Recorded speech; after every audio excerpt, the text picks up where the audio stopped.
በድንገት ሆስፒታል ገባች። አስደበደበቻት የዲቭ እናት ዳይመንድ ዲቭን አፈር ከደሜ አበላው። ከባድ ነገር ተፈጠረ።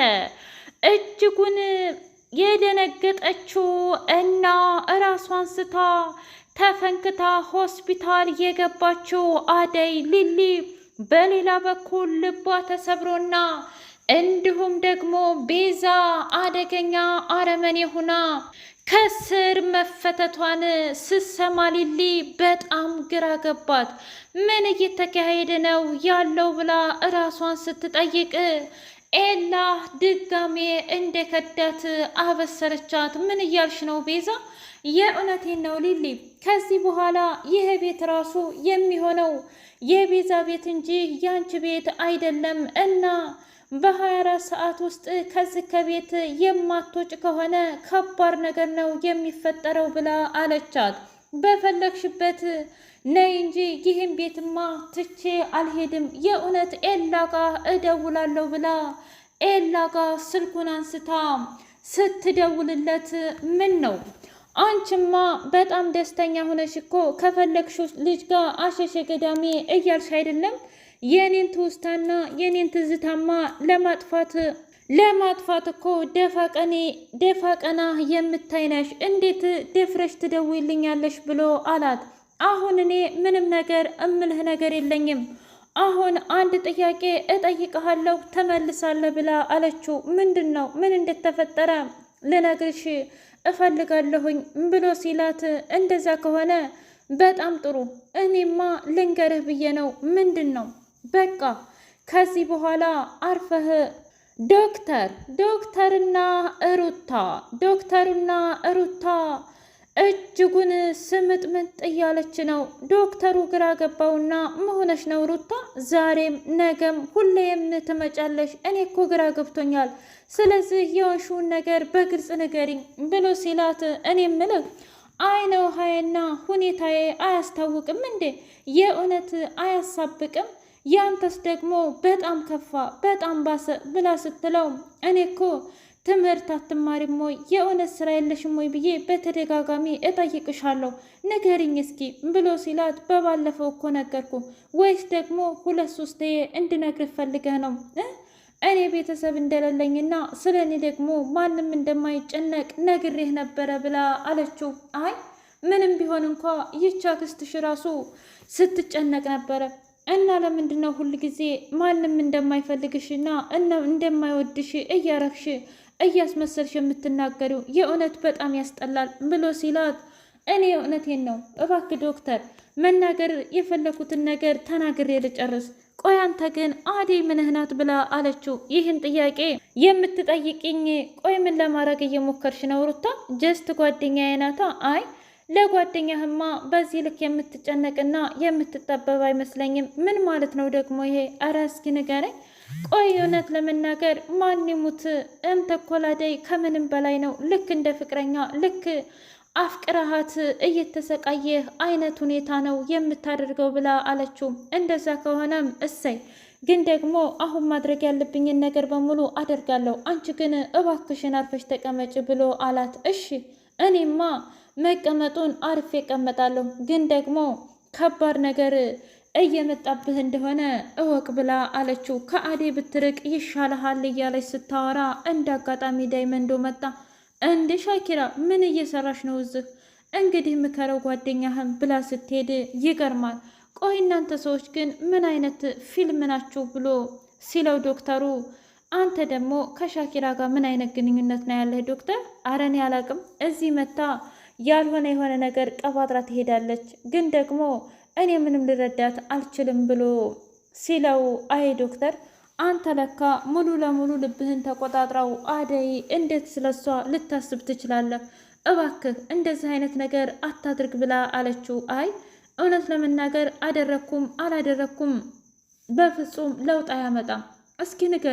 እስኪ ንገረኝ አደይ እንደሆነ አንድ ጊዜ ዲቭን መርጣ ከሱ ጋር እየተደሰተች ነው። ስለዚህ እንዴትና ለምን መቼ ብዬ ነው የምጨናነቀው ብላ አለችው። አይ ምንም ቢሆን እንኳ እባክን እንደዚህማ አታድርግ፣ በቃ እኔ በቅቶኛል ብላ አለች። ሰላም ሰላም! ውድና የተከበራችሁ የሀያት ሚዲያ ቁጥር 2 ሚዲያ ቤተሰቦች እንዴት ናችሁ? ሁሉ ሰላም፣ ሁሉ መልካም። እኛ እግዚአብሔር ይመስገን ሰላም ነን፣ ደህና ነን። ለዚህ ቻናል አዲስ የሆናችሁ ሰብስክራይብ እያደረጋችሁ ቤተሰብ የሆኑ ነበር ቤተሰቦቻችን ስለምትከታተሉን እጅጉን አድርገን እናመሰግናለን። እጅግ አስተማሪው እና አጓጊው ሰራተኛዋ አደይ እንደቀጠለ ይገኛል። የዴቭ እናትና አደይ የዴቭ እናትና ይቅርታ ዴቭ እያወሩ ባሉበት ሰዓት እማዬ ቆይ አንቺ ግን መቼ ነው የምትሄጂው? እዚህ እኮ በጣም ቆየሽ። አባዬ ደግሞ እዚህ እንዲጨናነቅ አልፈልግም ብሎ አላት። አታስብ ልጄ፣ እውነት ለመናገር አንተ አደይን ትተህ ሙሉ ለሙሉ ወደ እሷ ከሄድክ እኮ ሁሉንም ነገር አደርግልሃለሁ ብላ አለችው። የእውነቴን ነው ምልህ እሄዳለሁ ብላ ስትለው ምን? አዎ እሄዳለሁኝ። አይ እንደዛማ ማድረግ አልችልም። ለምን ሲባል እስኪ ንገሪኝ እማዬ፣ እኔ እኮ የምወዳትና የማፈቅራት ሴትዮ እያለች እንዴት ነው ከዚች ጋር ኑር የምትይኝ ብሎ ሲል አይ ነገርኩ፣ መናገር ያለብኝን ነገር ተናግሬያለሁኝ። በቃ ዲብ እኔ ከሰራተኛ ጋር መቼም ቢሆን አብረህ እንድትሆን አልፈልግም ብላ አለችው። ቆይ ግን ምን የጎደለ ነገር አለ? እስኪ ንገሪኝ። የእውነት የጎደለ ነገር አለ እንዴ? አደይ ምን ያንሳታል? ጸባይ ነው ወይስ መልክ ወይስ አለባበስ ብላ ስትለው እኔ ምንም ነገር ጎደላት አላልኩም፣ ግን ደግሞ ለልጄ የቤት ሰራተኛ እንደማትመጥን ተናግሬያለሁኝ ብላ አለችው። እንደዛ ከሆነ እሺ አንቺ ያልሽውን በሙሉ አደርጋለሁ፣ ግን ደግሞ ሂጂ ብሎ አላት። ምን? አዎ እባክሽን ሂጂ ብሎ ሲላት አይ እንደዛማ ማድረግ አልችልም፣ ሰርጉን ሰርጌ ውዬ ነው የሚሄደው ብላ ደመደመች። ዴቭ በጣም ተናደደና እንደ አጋጣሚ ደግሞ ቤሪ ደወለችለት። ከዛም በኋላ ምንድን ነው እዚህ ያሉ ሰዎች እኮ አላስገቡኝ አሉ። ቆይ ለምንድን ነው እንደዚህ የምታደርገው ብላ ስትለው እኔ ምን አገባኝ፣ እሱ ቤት እኮ የኔ ቤት አይደለም፣ ቤቱ እዛ የኔ ቤት አይደለም፣ እሱ ቤት ያለው የታለም ቤት ነው። ስለዚህ ምናልባት ታለም አልወደደችሽ ይሆናል። ምን? ቆይ ለምንድን ነው ሁሉም ያችን አደይን የሚወዷት? ድብ እንግዲህ እሱንማ አላውቅም። ምናልባት ተወዳጅና ጨዋ ስለሆነች ነው። ምናልባት ተወዳጅና ጨዋ ስለሆነች ነው። እኔ እንዴት ላውቅ እችላለሁኝ? ትሰማኛለህ? አሁን እኔን ታገባኛለህ? አይ የምትል ከሆነ ደግሞ በጣም ችግር ትፈጥራለህ ብላ አለችው። ምን እያልሽ ነው? አዎ መናገር ያለብኝን ነገር በሙሉ ተናግሬያለሁ ዴቭ። ስለዚህ እኔ እናንተ እንጋባለን። መጣሁ። አሁን የት ነው ያለኸው ብላ ስትለው ያለበትን ቦታ ነገራትና እየመጣች ባለበት ሰዓት ድንገት አደይ መጣችና ስሜታቸውን መቆጣጠር እስከሚያቅታቸው ድረስ ተቃቀፉ። ከዛም በኋላ የዴቭ እናት እኮ ይች ልጅ ጋማ እንዳላቆማችሁ በደንብ ጠንቅቄ ነው የማውቀው። ስለዚህ ማን ምን እንደሆንኩኝ በደንብ አድርጌ ላሳያታ። ሂጄ ቤቷ ነግሬያት አስረድቻት በፍጹም እየገባት አይደለም ብላ አለች። ከዛም በኋላ ደውላ ለባለ አጋቹ አሰቃይቶ እንዲገላትና ምንም ነገር እንዲሰጣት ሳታረግ ሲርባት ሲጠማት ከዲቭ ትርቃለች ብላ ከምግብም ከውሃም አስወግዳ ባዶ ቤት ዘጋችባት። በሚያሳዝን ሁኔታ አደይ ከባድ ሁኔታም ውስጥ ሆና እንኳ የቱንም ያህል ስለ ሊሊ እያሰበች ይገኛል። ባቡሬና ሊሊ በጣም ግራ ገብቷቸው ቆይ እንዴት እንደዚህ ሊሆን ይችላል? ይሄ እኮ ኤላ የገዛልሽ ቤት ነው ብሎ ሲላት አዎ ግን ደግሞ ኤላ ያንተንና የኔን ግንኙነት አውቋል ማለት ሊሊ።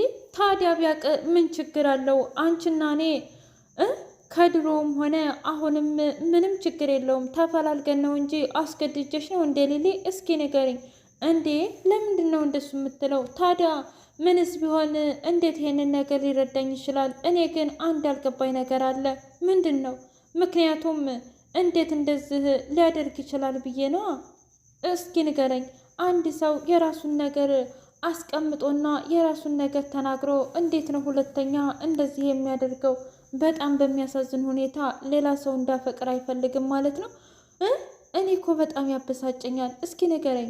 ወይስ እድሜ ዘላለሜን ኤላ እያልኩኝ እንዳለቅስ ብቻ ነው የሚገርመው ብሎ ሲል አይ እንደዛ አይደለም እባክሽ ሊሊ እንድትስቂ ስላልፈለገ ነው ብሎ አላት።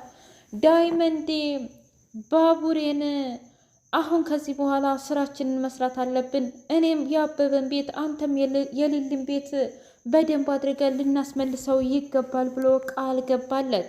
ውድ ሀያት ሚዲያ ቁጥር 2 ቤተሰቦች የዛሬው ሰራተኛዋ አደይ ይህን ይመስል ነበር። በቀጣይ እስከምንገናኝ ሼር፣ ላይክ፣ ሰብስክራይብ እያደረጋችሁ ቤተሰብ የሆኑ ነበር። ብዙዎቻችን ስለምትከታተሉን እጅጉን አድርገን እናመሰግናለን።